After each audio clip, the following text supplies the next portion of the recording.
Yeah, Gray Rizzy, we out here, Shade 45. It's a grind set, as you caught me off guard right there, but you know we do this at an elite level, right, Smith? Tell him.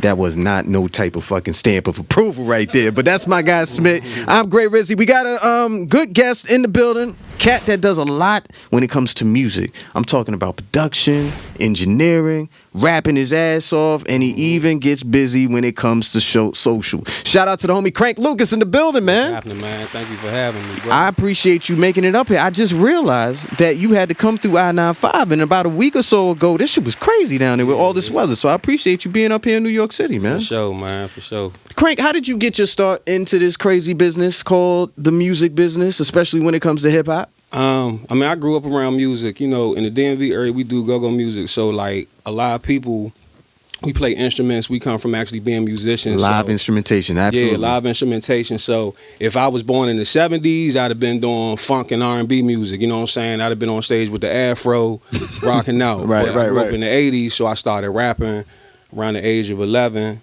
I ran out of beats, so I started making my own. Years later, here we are. Started doing the comedic skits online just to promote my production and everything, and that kind of blew up my name and my brand and my platform and everything. So you know, I was under the impression that you were a producer first, then you got into rapping, but you were a rapper first, then you had to start minding your own production, getting your own beats. I became a producer 8 days after I started rapping. Oh, so that shit was kind of at the same damn time. 8 days, yeah. Word, man. So who are some of like your inspirations when it comes to both? Because it's hard. I don't care what anybody say. That shit got to be like talking two different languages, man. Yeah. You got to be in one discipline on one side, and then you got to almost fine tune yourself on the other side. So how do you do it, and B, who were some of the inspirations that you had to draw from? How do I do it? I don't know, by the grace of God, man. Look, that's always a good answer in my book, bro. I don't know. It's just I love music, so I kind of absorb it all. But inspirations, some of my favorite rappers: Jay-Z, Scarface, Jada, DMX, IP. Producers, Dr. Dre. I was a huge 3 6 Mafia fan. Man, I don't know. The list is endless. You know what I'm saying? Quincy Jones. Student of the game. I'm just a student of music. Yeah.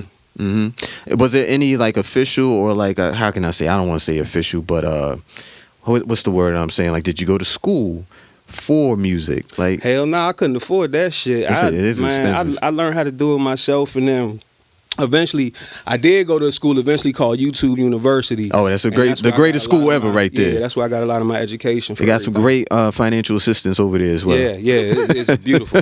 Tuition is just basically your internet service, man. You know what? That's a good point too, man. For the people that are out there, don't be afraid to fucking open up your browser and figure out some shit on YouTube. All the answers is right there, I swear. You just got to do the work, man. Yep. Well, you know what? You got some music. You dropped up some stuff for us, man. I want to get to this rap joint, that you have for us. And I also want to talk to you because as humble as you are, as talented as you are as a rapper, you also are an accredited producer and had some real heat that's out there right now. I want to talk about that a little bit when we come back. Crank Lucas, I'm about to call him Frank Lucas. Crank Lucas is in the building right now. We in Harlem. What do you expect, man? We in Harlem, all right? It's Gray Rizzy. We out here, Shade 45 for Grindsetters. Keep it locked. Grindsetters, baby. Frank Lucas is in the building. I fucked around with y'all. Y'all thought I was fucking around, right? It's Crank Lucas. That's his last one. I'm gonna correct him every time. I was fucking with him. See, I just wanted to see. Every artist got a trigger. It's like Erykah Badu, man. He said, he says about they should get my fucking name right. Basically, that's what you're telling me right now, man. Look, so I just asked you before we even started the interview, when it comes to production, a lot of times people, they don't see success at the same time in the different disciplines.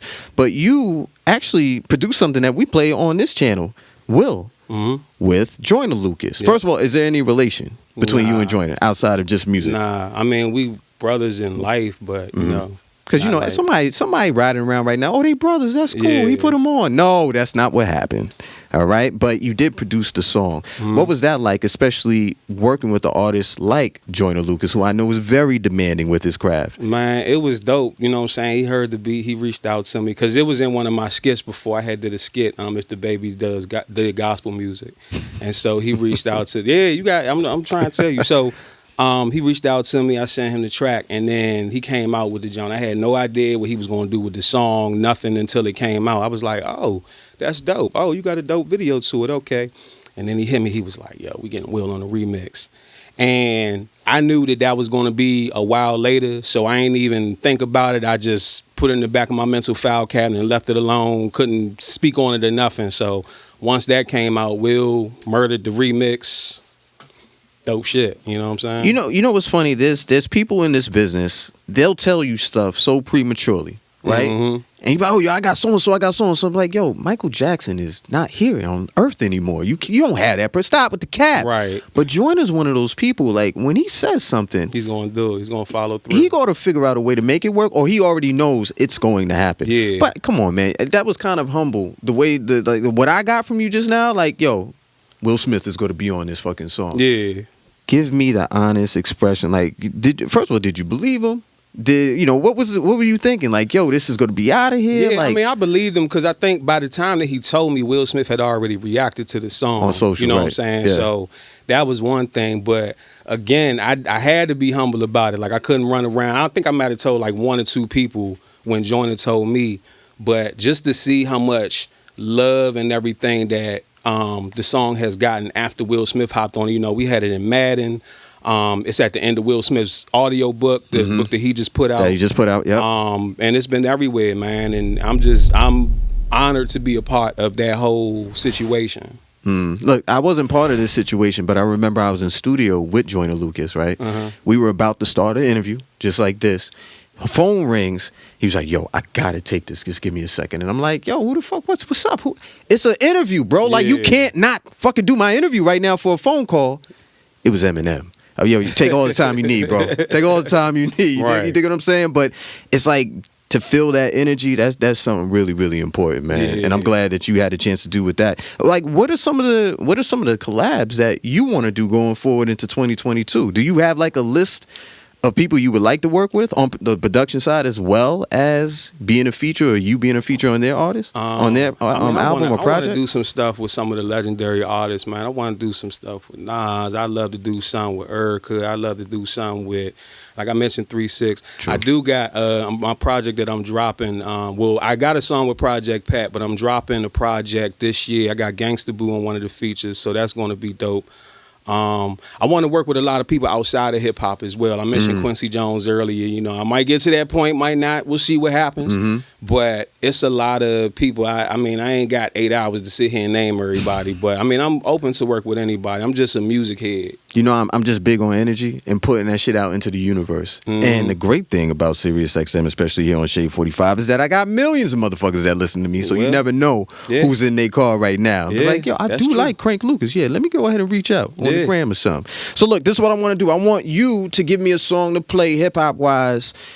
Let's throw something out there for the people because you said so. Give me a song to go ahead and play for them. One of my Jones? No. It's like some song that you fucking with an artist that you really, you respect, you admire in hip hop. What's the name of that song? Damn, what is the name of that song? I'll go.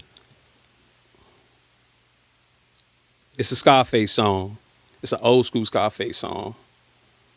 What the fuck is Scarface the name of that got song? some shit too. I ain't even gonna play myself. I'm trying to think. I'm thinking back to the early 90s.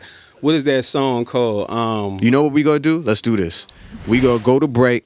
We gonna go make sure we do this little mental Rolodex. We gonna figure out the song, and guess what? You about to hear it right motherfucking now. Don't go anywhere. It's a Grind Setters. Hey man, say man, what's up? It's Gray Rizzy. We out here on Grind Setters, Shade 45. Crank Lucas is in the building. DC's up in here. Shout out to everybody out there in the DMV, DC, Maryland, Virginia. For all you motherfuckers who just don't know what the hell I'm talking about, we gotta salute the people over there in the Mid-Atlantic.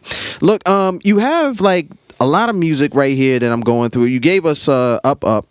And it's featuring Ethan Spalding. How do you go about working with artists?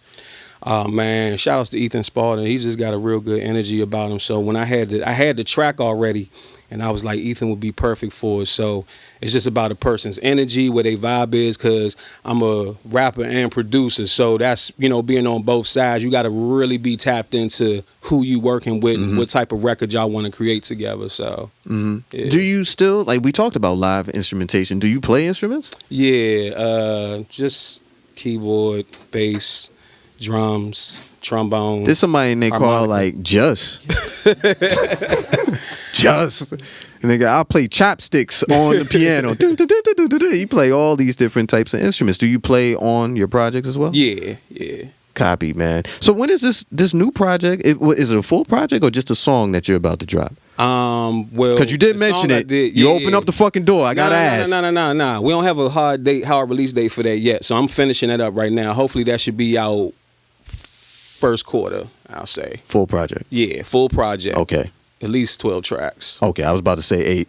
12 or better. That's great. I'm trying to narrow it down to 12, so you know how that goes. I know you probably got like hundreds of songs. You're trying to get to what you need to get to, man. What can we expect from you in 2022? Obviously, you know, Omarion out here dancing all over the place. There's all kind of variants that dropping like Currency albums left and right, man. Yeah. And shout out to the homies over there. But like, how does 2022 look for you? Because I think like you feel. Let me just say like this. You strike me as the type of artist that has a strategy for the year. You know what I'm saying? So I know this is already kind of premeditated depending on the circumstances that are out here. What is it looking like the year for you? I got the project I'm talking about. I want to drop another project before the end of the year. Like I said, I do content and everything, so I'm still dropping skits, but I'm also working on a short film this year. Maybe a book. If it's not coming out this year, it's coming out next year. But that's like the 4 main things right now that I'm working on. And just keep dropping singles, keep promoting music, you know what I'm saying? Keep coming up here to Sirius, talking to you good people. Hey, man, look, the line is open. Shout out to New York Smitty, always over here on his phone, never paying attention to what we doing. We talking to a fucking star right here, guy. Anyway, look, let him do that over there. Shout out to Bunny Ty, everybody that's in the building here at PVA Studios. I love your skits and your comedy because we all know in comedy, there's what? Truth. And God, when you be doing like, I think you did like a snitching one time, and you just like looking at homie like, yo, what the fuck are you talking about? You snitching on everybody. But there's so much, there's so much truth in your comedy. I think that's why a lot of people connect with you. Yeah. And it was a smart move because it opens the door to people discovering more about your music. Exactly. You know? But look, I want everybody to definitely stay tapped in. You're listening to him right now. So what's the best way? On socials, website, all that. Let's promote it. YouTube, Facebook, Instagram, all Crank Lucas, CrankLucas. Website is cranklucas.com. Twitter also crank_Lucas. And if you can't find none of those, you know how to use Google, goddammit. Yeah, go ahead and Google him. And I see he always has merch on. So, you know, merch is always available. Right there, Make sure you go support that as well as the music. We're going to get into this joint right here, Up, featuring Ethan Spalding. But before we do that, I just want to let you know, if you got in your car, maybe you heard like half of the interview, you heard DMV, and now you want to root for him even more, go ahead and listen to the full interview on the SiriusXM app. This is what it looks like right here. Download it to your iPhone, Android. Listen on a home connected device. Search his name, Crank Lucas. You thought I was gonna fuck up, didn't you? Nope. All right, Crank Lucas, Gray Rizzy, Shade 45. Listen to it on your time. And while you at it, follow me. Damn it, I need some of his followers at Gray Rizzy, at Shade 45. Let's get to the music. You want to introduce it for these people? Yo, this is my new single, second to newest single, Up, featuring Ethan Spalding. Man, we locked in. Salute. Keep it locked. Turn it up. Pop that little bitch ass speaker in your car. Gray Rizzy, we out here. Chill.